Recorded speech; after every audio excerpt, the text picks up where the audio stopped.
오늘 우리에게 주신 하나님의 말씀은 야고보서 5장 13절에서부터 16절까지 말씀 제가 봉독합니다. 너희 중에 고난당하는 자가 있느냐? 그는 기도할 것이요. 절구하는 자가 있느냐? 그는 찬송할지니라. 너희 중에 병든 자가 있느냐? 그는 교회의 장로들을 청할 것이요. 그들은 주의 이름으로 기름을 바르며 그들을 위하여 기도할지니라. 믿음의 기도는 병든 자를 구원하리니 주께서 그를 일으키시리라. 혹시 죄를 범하였을지라도 사하심을 받으리라. 그러므로 너희 죄를 서로 고백하며 병이 낫기를 위하여 서로 기도하라. 의인의 간구는 역사하는 힘이 큼이니라. 아멘. 서로를 위해 기도합시다 라는 주제로 말씀을 드리려고 합니다. 올은 가정의 달입니다. 가정의 달에 많은 가정들이 우리 가정이 이런 가정이 되었으면 좋겠습니다 하는 그런 마음을 갖고 기도하는 분들이 있습니다. 여러분의 가정에 무엇이 가장 필요한가요? 사도 바울은 고린도전서 13장 13절에서 믿음, 소망, 사랑 그 세 가지는 항상 있을 것인데 라고 했습니다. 우리의 마음에도 우리의 삶에도 우리의 가정에도 우리 사회에도 항상 있어야 할 것은 믿음, 소망, 사랑이라는 거예요. 하나님에 대한 믿음이 충만해야 되겠죠. 천국에 대한 또 각자 가정에 대한 소망이 성취되어야 되겠죠. 그리고 하나님에 대한 그리고 교우들과 이웃과 가족에 대한 사랑이 충만해야 되지 않겠어요? 믿음, 소망, 사랑이 여러분의 가정에 가득하기를 주님의 이름으로 축복합니다. 근데 중요한 것은 이 세 가지가 이 가정의 달에 우리의 가정에 선물로 주어지기 원한다면 우리가 먼저 해야 될 일이 있습니다. 믿음, 소망, 사랑 이 세 가지를 우리에게 주시는 하나님께 우리 가정에 듬뿍 부어주시기를 위해 기도해야 할 것입니다. 사랑하는 여러분의 가정이 이러한 믿음, 소망, 사랑으로 가득 채워지는 하나님의 선물이 임하기까지 기도의 분량을 쌓아나가는 저와 여러분이 되시기를 주님의 이름으로 축복합니다. 그래서 본문은 언제 기도해야 되는가? 어떻게 기도해야 되는가? 기도하면 어떤 결과가 나타나는가에 대해서 자세히 말씀해 주고 있습니다. 여러분, 기도는 이유가 있으면 하고 없으면 하지 않아도 되는 류가 아니죠. 기도는 숨 쉬는 것과 같은 거예요. 생명체가 보존되고 유지되기 위해서는 숨을 쉬어야 되는 것처럼 우리가 일상에서 일어나면서부터 잠들 때까지 모든 순간순간 틈만 나면 우리는 기도해야 할 만큼 우리의 영적인 호흡과도 같은 것이 바로 기도입니다. 어떤 사람들은 어려우면 기도합니다. 어려움이 해결되면 기도하지 않습니다. 어떤 사람은 건강하면 기도하잖아요. 병들어야 기도하는 사람이 있어요.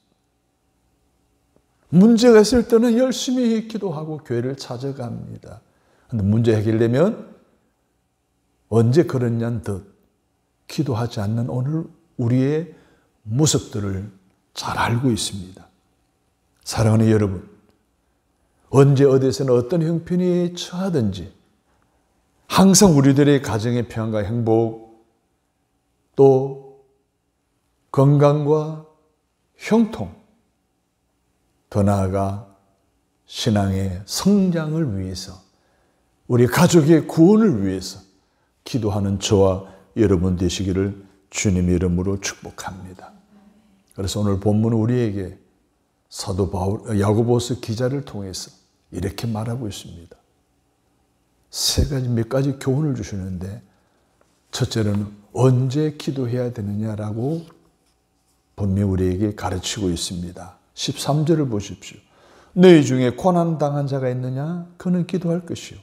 고난당할 때. 즐거워하는 자가 있느냐? 그는 찬송할지니라. 기분 좋을 때. 14절을 보십시오. 너희 중에 병든 자가 있느냐? 그는 교회의 장로들을 청할 것이요. 그들은 주의 이름으로 기름을 바르며 그들을 위하여 기도할지니라. 병들었을 때.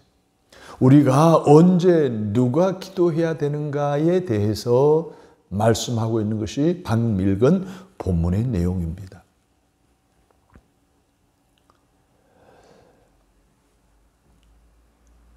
외교적 용어 가운데 취해법권이라는 용어가 있습니다. 이 취해법권이라는 것은 국가 원수나 사절단이 다른 나라에 가서 다른 나라의 법을 따르지 않고 적용되지 않고 본국의 법에 적용되어지는 법이 바로 취해법권이에요. 그러나 오늘 기도에는 취해법권이 없습니다. 언제 어디서나 누구든지 기도해야 되는 것이 바로 오늘 본문이 주는 메시지입니다. 고난당하는 자도 즐거워하는 자도 그리고 병든 사람도 예외 없이 기도해야 되면 오늘 분명히 말씀하고 있습니다. 특히 사도행전 16장 31절을 보면 주 예수를 믿으라 그리하면 너와 내 집이 구원을 얻으리라. 내와 내 집의 구원을 위해서 그 구원을 원하는 사람들은 바로 기도해야 합니다. 목회를 하면서 가정의 달이 되면 안타까운 마음을 가지고 신앙생활을 하는 많은 성도들을 보아왔습니다. 특히 남편이 신앙생활을 잘하다가 낙심하여 교회를 뜸하게 다니고 점점 멀어져 교회를 나오지 않거나 자녀들이 그런 성도님들을 보게 되면 세 가지 모습이 나타납니다. 그런 경우를 겪었을 때에 첫 번째 모습들은 작정 기도로 돌아갑니다. 남편과 자녀들의 신앙 회복을 위해서 작정하여 내가 기도하리라. 하나님 반드시 응답해 주실 것을 믿고 금식하고 철회하기도 하고 새벽기도 작정하기도 하는 그러한 성도들의 모습을 보면서 하나님 응답해 주시는 기쁨을 함께 나눴던 적도 많습니다. 또 어떤 사람은 아예 포기해버립니다. 내가 아무리 그렇게 애를 쓰고 그렇게 권면을 하고 해도 요지부동인 남편과 자식들 더 이상 나는 할 일이 없다. 포기해버리는 분들이 있습니다. 결국 혼자만 쪽믿음으로 신앙생활하는 성도들도 많이 보았습니다. 또 어떤 사람 그래도 믿음에 떠나서 살아가는 남편, 자녀들이 있지만 그래도 나만이라도 믿음을 지켜야 되겠다라고 생각하고 열심히 신앙생활하는 그런 성도들의 모습도 보아왔습니다. 이 두 번째, 세 번째에 놓여 있는 성도들이 있다면 저는 다시 한번 권면드리고 싶습니다. 여러분의 남편과 여러분의 자녀들과 여러분의 가족이 인과기도 되기 위해서 믿음의 회복을 위해서 영적인 병들면서 영적인 건강한 삶의 회복을 위해서 여러분이 해야 될 일이 있어요. 다름이 아닌 기도입니다. 기도는 살아계신 하나님께 하는 것 아닙니까? 살아계신 하나님에게 살아있는 오늘 우리의 영적 삶에 간구하고 부르짖는 이들의 기도를 들으시고 응답하시는 하나님이심을 믿으시기 바랍니다. 1517년 10월 31일 비텐베르그 성당 정문에 95개조 반박문을 내걸고 종교계의 기치를 내걸었던 마르틴 루터. 그는 당시 천주교 레오 10세에 베드로 성당을 건축하다가 재정이 부족해서 궁여지책으로 면죄부를 판매함으로 인해서 모든 사람, 죽은 사람들의 죄까지도 탕감을 받는다라고 거짓 교리로 돈을 벌기 시작한 것에 대해 환멸을 느끼고 이건 아니다, 잘못되어졌다. 종교의 기치를 내걸고 시작을 하게 됩니다.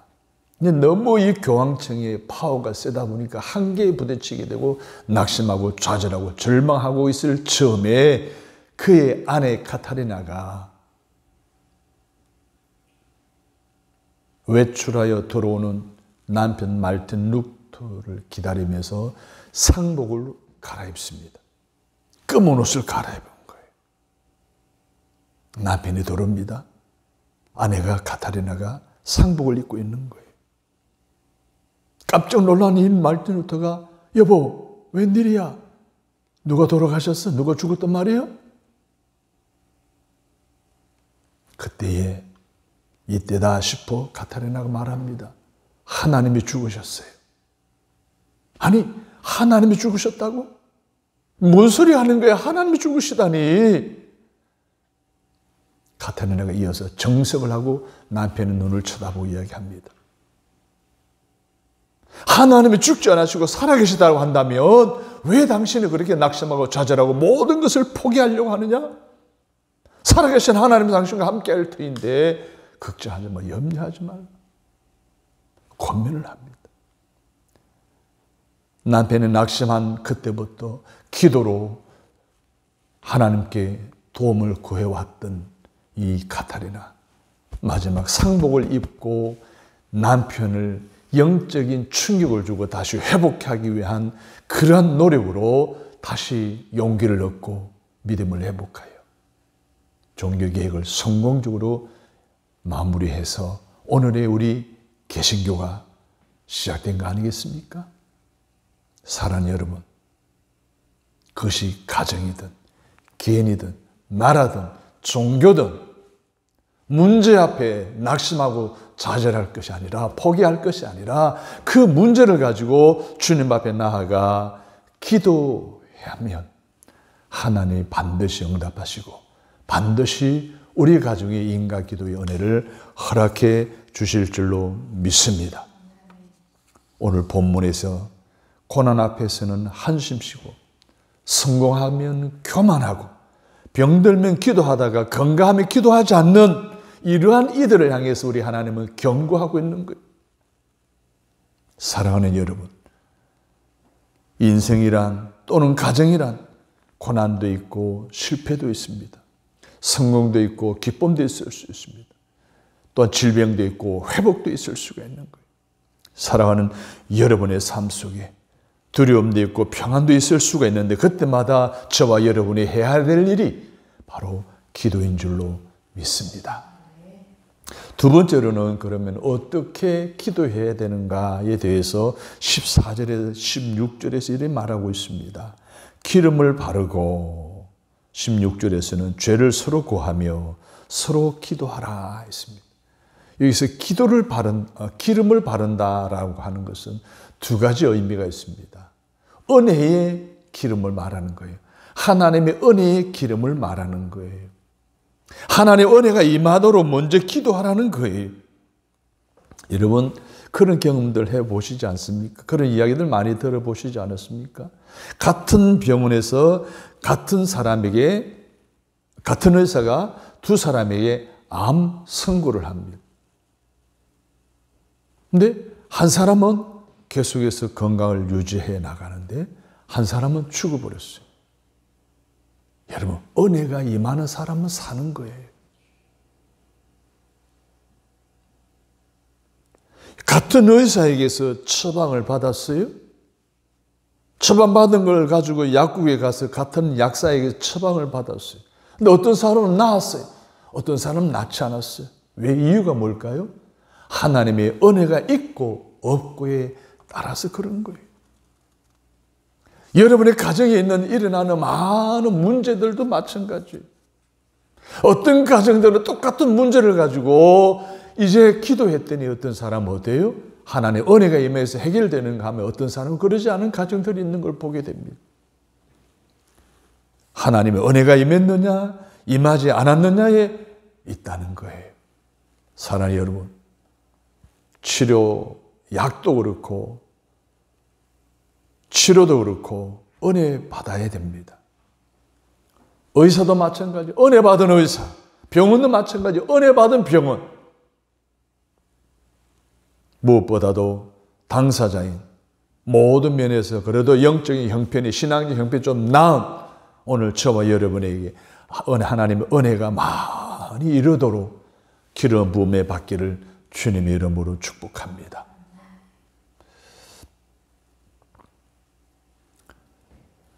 그리고 두 번째로는요, 약을 쓰고 바르라는 거예요. 수혈을 거부하는 이단이 있죠. 치료도 투약도 하지 않는 이단이 있어요. 현대의학이나 의학은 하나님이 주신 지식과 지혜의 산물이에요. 이 과학이 만들어낸 선물들이에요. 그래서 치료를 하고 약을 먹는 것은 죄가 되지 않아요. 아프면 약을 먹어야 돼요. 기도하면서 약을 먹어야 되죠. 위에서 말씀드린 대로 은혜의 기름을 먼저 바르고 약을 쓰고 발라서 오늘 저와 여러분의 육신도 마음의 병도 가정의 여러 병든 문제도 다 해결받게 되어지기를 주님의 이름으로 축복합니다. 그리고 두 번째로는 어떻게 기도해야 된다 말하고 있으면 믿으라는 거예요. 여러분 믿음이 없으면 아무것도 할 수 없어요. 그러나 믿음이 있으면 모든 것이 가능한 줄로 믿습니다. 오늘 17절 18절에 보게 되면 구약의 한 인물이 나옵니다. 주인공 바로 엘리야이죠. 엘리야는 이스라엘의 아합 왕, 이세벨 여왕의 시대의 예언자 선지자였습니다. 그런데 이 아합과 이세벨이 바알 신을 섬기고 우상을 섬기고 하나님을 떠나게 되자 하나님이 엘리야를 통해 이스라엘에 3년 6개월 비가 오지 않게 하겠다라고 선언을 하게 됩니다. 이 선언을 들은 아합과 이세벨이 이 엘리야를 굉장히 괴롭히고 힘들게 하는 거예요. 그래서 더 이상 피하지 않고 엘리야가 아합 왕을 만나서 당신을 추종하고 당신을 섬기는 바알 선지자 450명, 아세라 선지자 400명, 도합 850명을 갈멜산에 다 모이게 하라. 나는 내가 믿는 하나님 제사하고 예배를 통해서 대결하자. 결국은 살아계신 하나님이 엘리야의 기도를 들으시고 승리하게 하시지 않습니까? 그 승리 이후에 갈멜산에서 엘리야가 하는 일이 있어요. 무릎 꿇었어요. 무릎 사이에 머리를 쳐박고 하나님께 간절히 기도했습니다. 언제까지? 손바닥만한 구름이 보일 때까지 7번이나 반복해서 기도합니다. 다시 말해서 구름이 보일 때까지 기도한 거예요. 하나님의 비를 내려주실 때까지 기도한 거예요. 급기야 그 손바닥만한 구름이 먹구름이 되고 비구름이 되어서 이스라엘 전역에 가뭄으로 황폐했던 땅에 단비를 내리게 됩니다. 오늘 그 말씀의 18절 말씀 보면 많은 열매를 맺게 되는 놀라운 회복 역사가 일어나게 되었다는 내용이 나오고 있습니다. 그리고 신약에서는 예수님의 사역을 보게 되면 마태복음 9장 22절을 보게 되면 12년 동안 혈루증으로 고생하던 여인에게 주님이 이렇게 말씀하십니다. 따라 안심하라. 내 믿음이 너를 구원하였다. 마태복음 9장 29절을 보게 되면 앞을 보지 못하는 맹인에게 너희 믿음대로 되라 하시니 그들의 눈이 밝아졌다라고 말하고 있습니다. 마가복음 9장 23절을 보게 되면 할 수 있거든 이 무슨 말이냐. 믿는 자에게는 능치 못할 일이 없느니라. 할렐루야. 그리고 누가복음 17장 19절을 보면 나병 환자에게 내 믿음이 너를 구원하였느니라 라고 말씀하셨습니다. 그리고 마가복음 11장 24절에서 우리 주님은 무엇이든지 기도하고 구하는 것은 받은 줄로 믿어라. 그리하면 너희에게 그대로 되리라 라고 말씀하셨습니다. 믿고 기도해야 된다는 것을 더 이상 설명할 필요가 없죠. 믿고 기도해야 된다는 것을 아무리 지나치게 강조해도 지나치지를 않습니다. 사랑하는 여러분, 믿고 기도하면 그대로 됩니다. 믿음으로 기도하십시오. 여러분이 가진 문제, 여러분이 가진 여러 가지 염려될 만한 일들을 여러분 혼자 마음에 두지 마시고 하나님께 구하고 하나님께 믿음으로 기도함으로 맡겨드려서 해결받고 응답받고 그래서 평안을 얻고 또 모든 일이 형통하게 아름답게 이루어지는 놀라운 응답의 기적의 주인공들로 살아가는 저와 여러분이 되시기를 주님의 이름으로 축원합니다. 세 번째로 16절 전반절에 보게 되면 죄를 서로 고하고 이렇게 기록하고 있습니다. 천주교에는 7가지 성사가 있어요. 그 중에 고해 성사가 있는데 이 고해 성사의 근거가 오늘 본문의 말씀을 근거로 했습니다. 일반 천주교 성도들은 죄를 지으면 누구에게 찾아갑니까? 신부에게 찾아가서 고해 성사하는 거예요. 고해 성사하는 것까지는 성경적이에요. 고해 성사하면 신부가 내 죄를 사하노라. 이건 아니죠. 누가 죄를 사해 주시는 거예요? 하나님만이 죄를 사해 줄 수가 있어요. 주님만이 죄를 사해 줄 수가 있는 거예요. 이게 약간 문제가 있습니다만 하여튼 천주교의 고해 성사는 오늘 본문의 말씀을 근거로 하는 거예요. 그런데 이것 또한 사실 한계가 있어요. 제한적이죠. 사람에 대한 신뢰, 신부에 대한 신뢰가 없으면 사실 그것이 이루어지지 않습니다. 그만큼 제한적인 것이 바로 고해 성사라는 거예요. 그런데 오늘 죄를 서로 고하라는 이 말씀의 뜻은 서로 나는 죄인임을 고백하라는 거예요. 내가 죄인이다. 내가 잘못했다. 내가 잘못해서 나를 용서해달라. 라는 거예요. 왜 그럴까요? 형제를 미워하고 악의를 품고 모함을 하는 이런 마음가짐을 통해서는 우리는 용서받을 수가 없고 응답받을 수가 없기 때문에 그래요. 내 탓입니다. 나 때문입니다. 내가 잘못했습니다. 라는 이러한 태도와 고백이 오늘 우리의 사회와 우리의 국가와 우리의 나라와 우리의 가정과 우리의 개인을 행복하게 만들 수 있다는 사실을 기억하시고 죄를 서로 고백하는 저와 여러분이 되시기를 주님의 이름으로 부탁을 드립니다. 그리고 네 번째로는 16절 후반절에는 서로 기도하라 라고 말하고 있어요. 서로라는 말에 주목해야 됩니다. 서로는 뭐예요? 관계를 말하는 거예요. 관계는 바로 부부간의 관계, 부모와 자식 간의 관계, 형제 간의 관계, 형제와 친구의 관계, 목사와 성도들의 관계에 서로를 위해서 기도하라는 말이에요. 이 서로라고 하는 말이 뭐예요? 서로 자주 얼굴을 대하는 사람이죠. 혈연 관계, 또 예수의 피로 수혈 받은 성도들과의 관계 위해서 서로 기도하라는 거죠. 서로를 위해 기도하는 것을 우리는 도구 기도라고 그러죠. 중보 기도라고 그럽니다. 예루살렘 교회가 복음을 전하다가 옥에 갇혀 핍박을 받는 베드로 담임 목사를 위해서 간절히 기도했을 때 감옥이 지진이 일어나 옥문이 열리게 되지 않습니까? 그걸 무사히 빠져나오게 되었습니다. 가나안 여인이 귀신 들려 발작하는 딸을 위해서 간절히 기도했습니다. 그 딸이 고침을 받았습니다. 사랑하는 여러분, 나는 모르는데 누군가 나를 위해 기도하고 있다는 것은 내게 얼마나 복된 일입니까? 나를 위해서 기도하는 사람이 없다는 것은 그 참 불행한 일입니다. 그래서 성도들은 교회 담임 목사들과 교회 중진들이 성도들의 이름을 부르며 기도하고 있습니다. 매일 여러 번 생각날 때마다 작정해서 기도하는 누군가 나를 위해서 기도하는 사람이 있으니 나 또한 행복하지 아니할 수가 없을 것입니다. 누군가 널 위하여 누군가 기도하네 내가 홀로 외로워서 마음이 무너질 때 누군가 널 위해 기도하네. 사랑하는 여러분, 여러분의 자녀들이 그래 우리 엄마가 나를 위해 기도하고 있어 라는 의식을 갖고 생활하는 자녀들과 그렇지 않은 자들과 차이가 있을까요? 없을까요? 천연지 차가 있어요. 여러분을 위해서 기도하는 담임 목사가 있는 것과 없는 것과의 차이가 큰 차이가 나는 거예요. 누군가 나를 위해 기도하고 있다는 그런 생각을 갖고 여러분도 누군가를 위해서 기도할 수 있는 여러분이 되시기를 주님의 이름으로 바랍니다.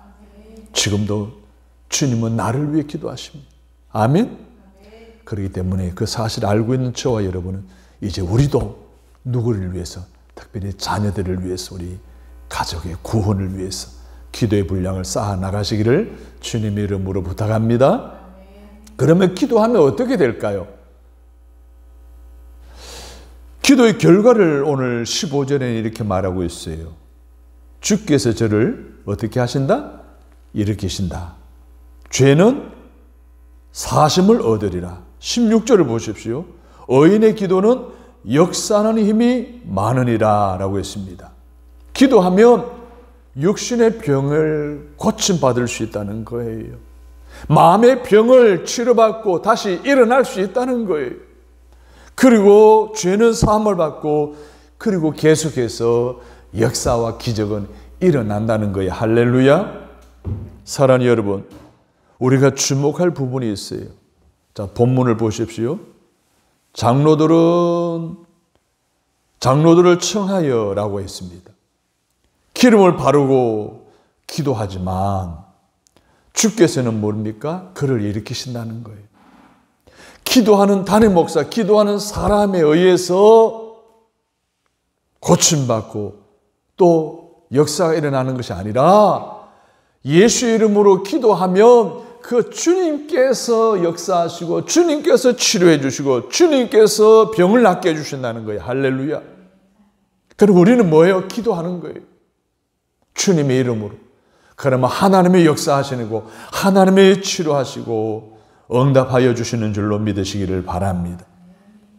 사랑하는 성도 여러분, 기도는 지나간 역사 이야기가 아닙니다. 기도는 오늘도 지금도 내 삶 속에서 일어나는 신비이고 기적인 줄로 믿으시기를 바랍니다. 기도는 누구든지 할 수 있습니다. 기도는 누구든지 응답받을 수 있습니다. 그러나 기도는 죄를 서로 고하고 믿고 서로를 위해 기도하는 것입니다. 그리고 응답받고 감사하며 간증하며 매일매일 다시 여러분의 가족을 위해서, 여러분의 가정 구원을 위해서 기도의 분량을 쌓아 나가시는 우리 모두가 되시기를 주님의 이름으로 축복합니다. 그래서 장차 먼 훗날 가까운 날에 함께 예배하고 함께 하나님의 영광을 위해 살아가는 축복의 가문, 신앙의 명문 가문으로 세워져 가게 되기를 주 예수 그리스도의 받들어 간절히 축복합니다. 하나님 아버지, 가정 구원을 위해서 기도하고 가정의 여러 가지 기도 제목을 위해서 기도하고 가족의 개인마다의 마음의 소원을 위해서 기도하고 서로 기도하고 믿고 기도함으로 응답받는 사랑하는 성도들의 가정의 달을 보내는 삶이 되도록 축복하여 주옵소서. 우리 주 예수 그리스도를 받들어 간절히 기도합니다. 아멘.